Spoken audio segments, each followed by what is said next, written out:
Hi everyone, it's Stephanie. Well, thank you for watching my YouTube channel, B2B Collections and Credit, which focuses on collecting money on invoices sent from one business to another and the maintenance and extension of business credit lines. Today's video on April 18, 2021 is of the 3 most unusual strategies, in my experience, that were used to get an authorized check signer to sign the check, finally. Now, the first one is from the publishing industry, and it has to do with a Post-it note. Yes, the accounts payable person, in this case, cornered her boss, and this was a small-ish company, and she put a Post-it note on his forehead that said, "Please sign this check." This was after many attempts by her to get him to sign the check, and him repeatedly saying, "Yes, I will sign the check," and he never did. Finally, cornering him, getting the Post-it note on the forehead made the difference. Okay, number 2.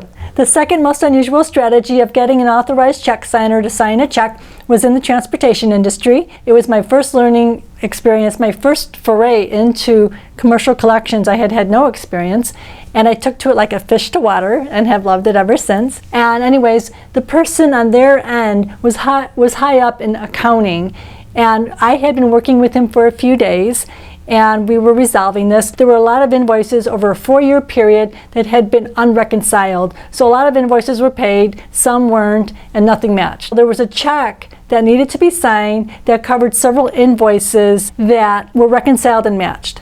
And the person on that end went to the office, and the authorized check signer, agreed to sign but wouldn't. And what happened is that person who I was working with, I'm sorry, I don't remember his name, he sat there and he wouldn't move. And this was a respected man. He wasn't like, one of these, loud or ostentatious or anything like that.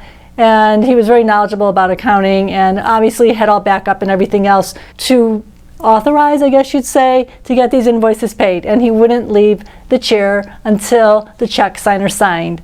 And I guess the check signer was taken aback, and he did sign the check. I did not ask the accounting person, he was pretty high up in accounting, I did not ask him to do any of this, but after the fact, he came on the phone and we were talking, and he's like, "I got him to sign." I'm like, "How?" And he's like, I think you kind of hear someone smiling on the phone. He's like, "I wouldn't leave until he signed it."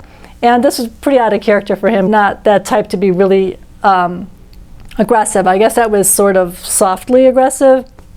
Got the job done. Anyways, that is number 2. Number 3, of the most unusual way that a authorized check signer finally signed the check was an account payable assistant going into the smoke-filled poker room to get the authorized check signer to sign. Now, this was in the construction industry, and I've been working with accounts payable lady, and everything was going great, and this was approved. She had asked a few times for the check signer to sign it. He had agreed but just wouldn't sign it. One time I called, the accounts payable person wasn't there, and there was someone filling in just for the time that she was gone, which was probably like an hour. And he was fairly young, in his 20s, and he wasn't totally familiar with accounts payable or this department. This was for a construction equipment rental invoice. The accounts payable person had told me in the past that the check signer, the owner, likes to go to the poker room and smoke a lot with his friends, the regulars, and drink brandy. And when she wasn't there, I asked the young man to walk over there with the check and ask the check signer to sign it.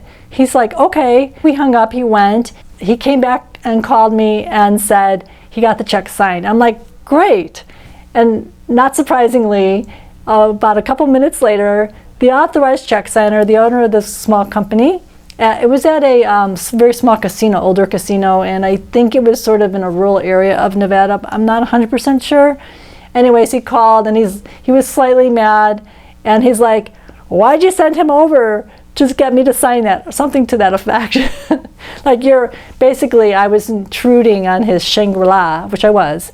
And I said, "Well, that was the only way to get you to sign this check, because it's, past due." And so he kind of appreciated the tactic, although he was a little put off by it, but he was like, "Okay, you're getting your check." The point is find out where your authorized check signer's Shangri-La is, and get someone in there to interrupt for just a moment to get a check signed, whatever their Shangri-La is. I realize that may not work in most cases, but it's something to think about, and it's kind of fun. Those were my 3 check signers signing their checks in kind of unusual ways, getting that to happen. As a recap, the first one was the post-it note on the forehead and cornering the check signer. The second was sitting in the seat across from the check signer until he would sign it and not moving until then. And then the third was interrupting your check signer's Shangri-La to get that all-important signature. With wires, there has to be some sort of authorization, and getting authorization for that, or whatever it is your method of getting an invoice paid. Anyways, I hope you enjoyed this video. I hope you found it interesting and informative. And if you like it, please hit the like button, as the kids say, and feel free to like and subscribe. I do appreciate all of it. Again, thank you for watching. My name is Stephanie, and I'll see you again on the next video.